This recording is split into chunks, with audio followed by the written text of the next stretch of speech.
নমস্কার, আমি ডক্টর বোধিসত্ত্ব খান চলে এসেছি সহজ শেয়ার বাজারের আরেকটি নতুন এপিসোড নিয়ে। প্রিয় বন্ধুরা, আশা করি সবাই ভালো আছেন এবং সুস্থ আছেন। ভারতীয় শেয়ার বাজারের মন ভালো নেই। আজকে আবার দারুণ পতন দেখল সেন্সেক্স, নিফটি, ব্রডার মার্কেট। নিফটিতে সারা দিন ধরে দুর্বলতা ছিল। সেন্সেক্স প্রায় 1000 পয়েন্টের উপর একবারে পতন দেখেছিল, তারপর মোটামুটি প্রায় 950 পয়েন্ট পতন নিয়ে আজকে ট্রেডিং বন্ধ হয়েছে। নিফটি পতন দেখেছে 318 পয়েন্ট, 25,200 নিচে বন্ধ হয়েছে।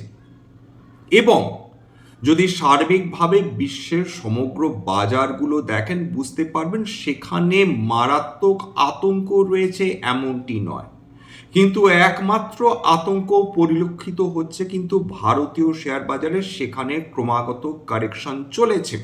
উল্লেখযোগ্য যে কথা সেটা হচ্ছে আমেরিকাতে যে শেয়ার বাজার রয়েছে, তার যে বিভিন্ন ইন্ডাইসেস রয়েছে, তার মধ্যে ন্যাসড্যাক অন্যতম। ন্যাসড্যাকে কালকে প্রায় 1% বেশি পতন হয়েছে, অথচ এনভিডিয়া প্রত্যাশার তুলনায় অনেক ভালো রেজাল্ট করেছে, কিন্তু এনভিডিয়াতে 5.5% পতন।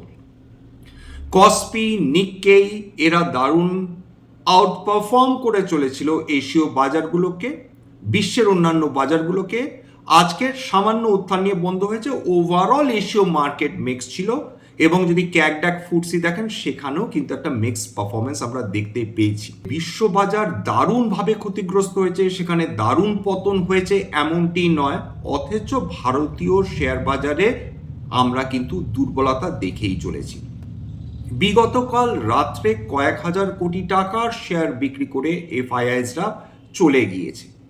অর্থাৎ এখনো অবধি ফরেন ইনস্টিটিউশনাল ইনভেস্টার্সরা তারা ভারত ছেড়ে চলে যাচ্ছেন, এবং সেটা কিন্তু আমাদের ভারতীয় শেয়ার বাজারের ওপর ক্রমাগত চাপ সৃষ্টি করে চলেছে।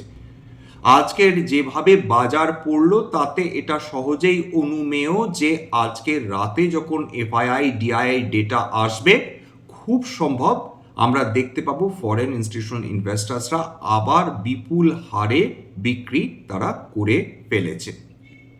আজকের 16টি যে মেজর সেক্টরস রয়েছে, তার মধ্যে 15টি সেক্টরই লালে লাল, 15টি সেক্টরে দারুণ কারেকশন এসছে। ব্যতিক্রম আইটি সেক্টর, কিন্তু আইটি সেক্টরও আজকের হয়তো বা লালে বন্ধ হতো যদি না ইনফোসিস বা এইচসিএল টেক তারা হাল ধরতো।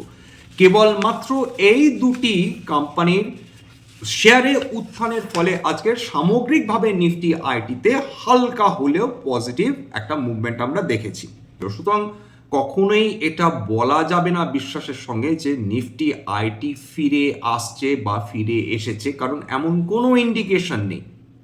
যত দিন যাচ্ছে, যত এআই নিয়ে চারিদিকে আমরা শব্দের ছড়াছড়ি দেখছি, দুটো বিভিন্ন ক্যাম্পে ভাগ হয়ে যাচ্ছে যারা বিশেষজ্ঞ। একদিকে ইনফোসিসের যিনি কর্ণধার শ্রী নারায়ণ মূর্তি, অন্যদিকে বিশেষ করে এআই বিশেষজ্ঞ যেমন অ্যানথ্রোপিকের যিনি চিফ এক্সিকিউটিভ অফিসার, তারা কিন্তু সম্পূর্ণ উল্টো কথা বলছেন। কিন্তু এটা তো নিশ্চিন্ত যে যেভাবে হইচই চলছে আর্টিফিশিয়াল ইন্টেলিজেন্স নিয়ে, তার একটা বিরূপ প্রভাব কেবলমাত্র একটি সেক্টর অর্থাৎ আইটি সেক্টরের ওপর পড়ে যে থেমে গেছে, এই ভাবনাটা অতীব ভুল প্রমাণিত হতে পারে।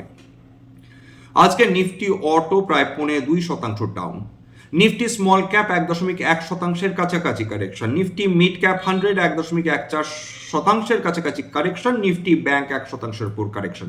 সবকিছুকে কি কাকতুলীয় বলে উড়িয়ে দেওয়া সম্ভব? এই প্রশ্নটি আমাদের করতে হবে। তাসের ঘরের কথা এখানে ভীষণভাবে প্রযোজ্য।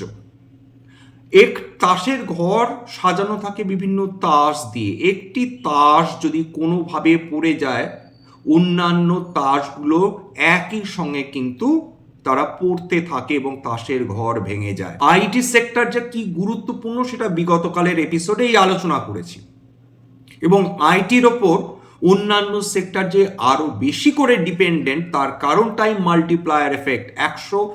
250 বিলিয়ন ডলারের আইটি যে সেক্টর, সেটা ভারতবর্ষের জন্য রোজগার করে 120 বিলিয়ন ডলার প্রায় প্রত্যেক বছর।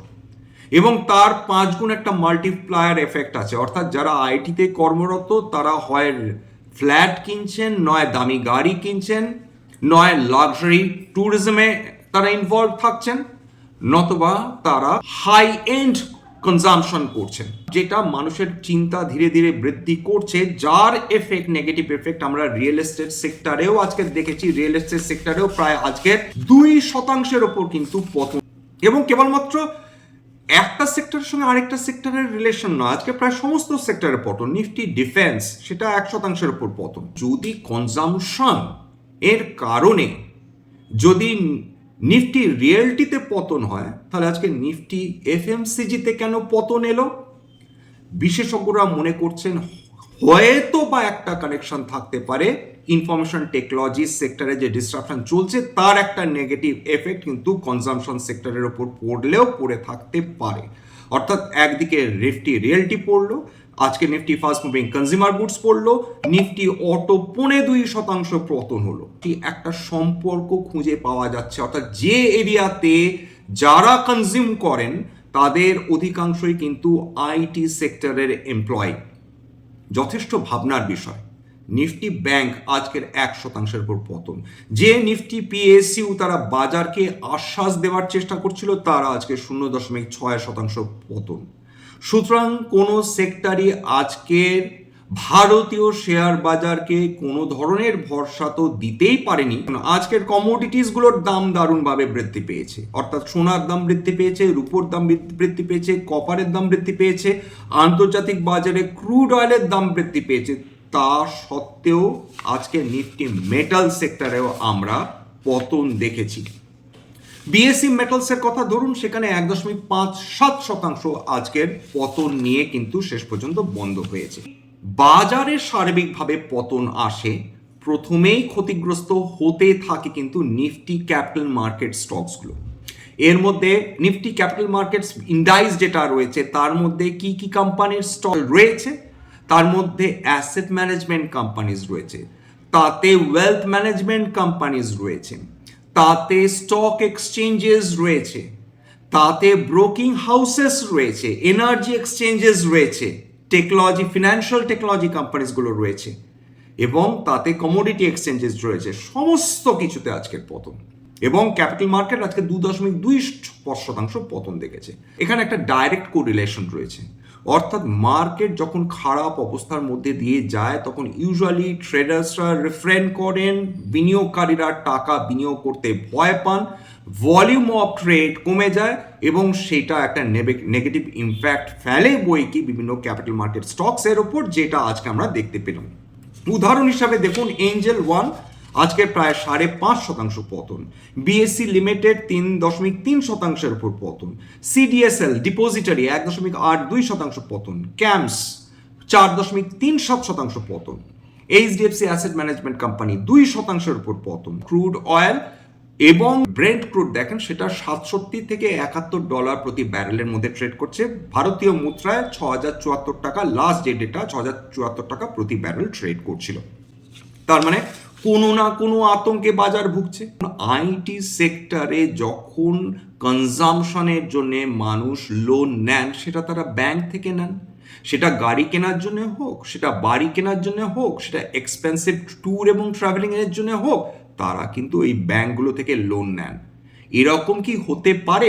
হতেই হবে, এরকম কোনো কারণ নেই। কিন্তু এই বাজারে ক্রমাগত পতন, আইটিতে দুর্বলতা, রিয়েলটিতে দুর্বলতা, অটো সেক্টরের দুর্বলতা, তাছাড়া ক্যাপিটাল মার্কেটস সেগমেন্টের দুর্বলতা, কোথাও না কোথাও একটা সন্দেহ আমাদের মনে সৃষ্টি করছে, এবং সেই সন্দেহটা হচ্ছে এই সমস্ত সেক্টর কোনো না কোনোভাবে তারা সম্পর্কিত, একটা আরেকটার উপর দারুণভাবে ডিপেন্ডেন্ট, অর্থাৎ সেই মাল্টিপ্লায়ার এফেক্ট। যদি আইটি ক্ষতিগ্রস্ত হয় তাহলে রিয়েলটি ক্ষতিগ্রস্ত হচ্ছে, যদি আইটি ক্ষতিগ্রস্ত হয় তাহলে অটো বা ক্যাপিটাল মার্কেটস বা consumption fast moving consumer goods ক্ষতিগ্রস্ত হচ্ছে, সেটাই কিন্তু বর্তমানে আমরা দেখতে পাচ্ছি। মেটাল সেক্টর আজকে কমোডিটি সেক্টর উত্থান সত্ত্বেও মেটাল সেক্টরের সমস্ত স্টকসে আজকের পতন এসেছে। হিন্দালকো 2.5%, হিন্দুস্তান কপার প্রায় 3%, হিন্দুস্তান জিঙ্ক প্রায় 1%, ন্যালকো প্রায় 2.5%, এনএমডিসি প্রায় 1%, বেদান্ত 2.5% পতন নিয়ে বন্ধ হয়েছে। এবং আমরা যতই কারণ খুঁজতে যাই না কেন, যতই বলি জিওপলিটিক্যাল টেনশন রয়েছে, যতই বলি আন্তর্জাতিক বাজারে ক্রুড অয়েলের দাম বৃদ্ধি পাচ্ছে, যতই বলি এফআইআইসরা শেয়ার বিক্রি করে চলে যাচ্ছে, কোনো একটি নির্দিষ্ট কারণ নেই। সমস্ত কারণ একসঙ্গে চলে আসছে, একত্রিত হয়ে ভারতীয় শেয়ার বাজারে মনে আতঙ্ক সৃষ্টি করছে, নতুবা এহেন পতন আসতো না। হ্যাঁ, এটা ঘটনা যে পাকিস্তান আফগানিস্তান রীতিমতন যুদ্ধ শুরু হয়েছে বলা যেতে পারে, কিন্তু সেটা এত বড় ঘটনা নয় যার ফলে আন্তর্জাতিক বাজারে তেলের দাম বৃদ্ধি হবে বা ভারতীয় শেয়ার বাজারে মারাত্মকভাবে আতঙ্কের পরিবেশ সেটা তৈরি হবে। আমেরিকা ইরানের দ্বন্দ্ব নিয়ে অনেক দিন ধরে আমরা শুনে চলেছি, এই আমেরিকা বুঝি আক্রমণ করলো, এই আমেরিকা বুঝি আক্রমণ করলো, এই আতঙ্কে বাজার ছিল। কিন্তু কেবলমাত্র ভারতবর্ষ কেন, অন্যান্য বাজারও তো আতঙ্কিত হতে পারত, কারণ 25% তেল যেটা এক্সপোর্ট হয় সেটা তো এই স্ট্রেট অফ হরমুজ দিয়েই হয়। সেক্ষেত্রে তো সমস্ত দেশ যারা এই মধ্যপ্রাচ্য থেকে তেল কেনে সবারই ক্ষতিগ্রস্ত হওয়ার কথা, কিন্তু সেটা তো হচ্ছে না। কেবলমাত্র ভারতবর্ষে এই ক্ষতির মুখ কেন দেখতে হচ্ছে? আমরা যদি এটাও বলি যে মিড ক্যাপ স্মল ক্যাপ দারুণ এক্সপেন্সিভ ভ্যালুয়েশন, কিন্তু সেটা তো আমরা বিগত 6 মাস ধরে বলে চলেছি যে মিড ক্যাপ স্মল ক্যাপ দারুণ এক্সপেন্সিভ ভ্যালুয়েশনে রয়েছে। সেটা যেরকম সত্য কথা, কিন্তু এই মুহূর্তে সমস্ত কারণ ছোট বড় মিলিয়ে মিশিয়ে ভারতীয় বাজারকে ব্যতিব্যস্ত করে চলেছে। আরেকটা কারণ হিসাবেও আমরা এখন সেটাকে নিজেদের সপক্ষে যুক্তি তো সৃষ্টি করার জন্য বলতে পারি যে ভারত আমেরিকা ট্রেড এগ্রিমেন্ট যথার্থভাবে হয়নি, এক্সপোর্টার্সরা নার্ভাস হয়ে রয়েছে। সমস্ত কিছুই কারণ, আবার কোনোটাই কারণ নয়। এফএমসিজির অবস্থা বেশ খারাপ ছিল আজকে। ব্রিটানিয়া 2%-এর উপর, কোলগেট প্রায় 2.5%, ইমামি 2.5%, হিন্দুস্তান ইউনিলিভার প্রায় 2%, আইটিসি প্রায় 1.5%, নেসলে 2%, অর্থাৎ best of the best companies, creme de la creme, এইগুলোই যদি এহেন পতন দেখে, খুব স্বাভাবিকভাবে মিড ক্যাপ স্মল ক্যাপ তারাই বা কিভাবে ছাড় পায়। কারণ সাধারণত সবচেয়ে বেশি কারেকশন আসে কিন্তু মিড ক্যাপ এবং স্মল ক্যাপ, বিশেষ করে বাজারে অস্থিরতার ক্ষেত্রে। এক্ষেত্রে তো লার্জ ক্যাপগুলোও ছাড়া পাচ্ছে না। এমন তো কোনো কারণ থাকার কথাই না, বিশেষত যেখানে এখনো ক্রুড অয়েলের দাম আয়ত্তের মধ্যে রয়েছে, যেটা ভারতীয় অর্থনীতিকে ব্যতিব্যস্ত করে তুলবে এমনটি নয়। 1 নম্বর। 2 নম্বর, ইন্টারেস্ট রেট সেটা দারুণভাবে কমিয়ে দিয়েছে রিজার্ভ ব্যাংক অফ ইন্ডিয়া বিগত 1 বছর ধরে, অর্থাৎ লো ইন্টারেস্ট রেট অ্যাটমসফিয়ারের মধ্যে আমরা রয়েছি। ইনফ্লেশন এই মুহূর্তে এতটাও নয় যেটা যার জন্য আমাদের মাথা চুল ছিঁড়তে হবে, কিন্তু সমস্ত পজিটিভ, আমাদের জিডিপি গ্রোথ বিশ্বের এই মুহূর্তে বিশ্বের মধ্যে সবচেয়ে বেশি, বিশেষ করে বড় ইকোনমিগুলোর ক্ষেত্রে। তাহলে কি ঘটছে যার ফলে ভারতীয় বাজারে আমরা ক্রমশ দুর্বলতা দেখেছি? একটা কারণ সম্ভাব্য হতে পারে, দেখুন যে কসপি এই যে উত্থান দেখছে, বা নিক্কেই যে উত্থান দেখছে, চায়না যে উত্থান দেখছে, America more or less stable, তার কারণটা হচ্ছে এইখানে এআই নিয়ে যে পরিমাণ রিসার্চ এবং ডেভেলপমেন্টের টাকা ঢালা হয়েছে। বলা হচ্ছে যে একটি প্রপার এআই মডেল তৈরি করার জন্য অন্তত $250 বিলিয়ন কাছাকাছি প্রয়োজন রয়েছে, যেটা প্রায় আমাদের আইটি কোম্পানিগুলো সামগ্রিকভাবে মার্কেট ক্যাপিটালের সমান।